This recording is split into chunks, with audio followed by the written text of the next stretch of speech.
Yeah, so home form, Stu. You said before that you don't necessarily mean when you look at the results, you think, oh, they must be appalling at home, but you don't necessarily think the performances have been across the piece bad. Obviously, there have been some bad ones in there, but it's a strange stat, isn't it? Given how successful they've been at home, to struggle so much this season.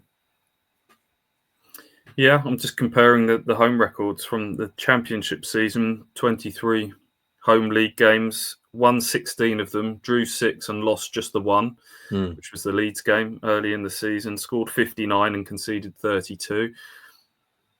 If you look back on a lot of those games, a lot of them would have been, I'm going to say it, fine margins, paper thin, games that were kind of to and fro, a lot of comebacks in there. There's the Blackburn 4-3 earlier in the season, the Southampton game, the Bristol City game. So many of them sort of spring to mind that could have tipped a different way, but Ipswich, through their chemistry, their team spirit, all of the good stuff kind of enabled them to win those games. Fast forward to the Premier League, 16 home games, won just the one, which is Chelsea, drawn 4, lost 11, which is the most home games they've lost in the league since the 94-95 season, when they finished bottom of the Premier League. And they only scored 13 goals across those 16 games, which is, which has been disappointing, and conceded 36. Obviously, some of those games in there, if you go through them, have been kind of write-offs. The Man City game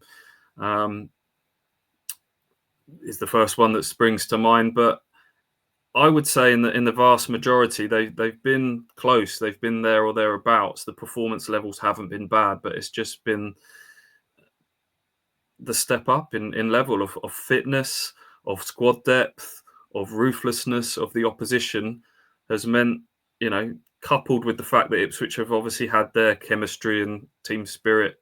I say team spirit, that's probably unfair because it does feel like it's still quite a close group, but naturally that sort of band of brothers has had to be rebuilt. But the chemistry has certainly been diluted with the influx of players, and I do think that was necessary.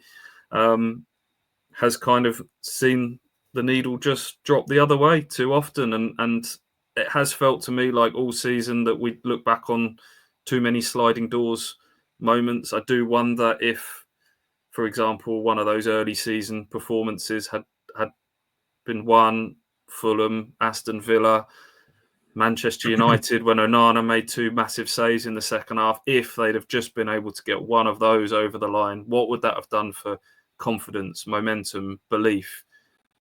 We'll never know. The points dropped, the last minute goals.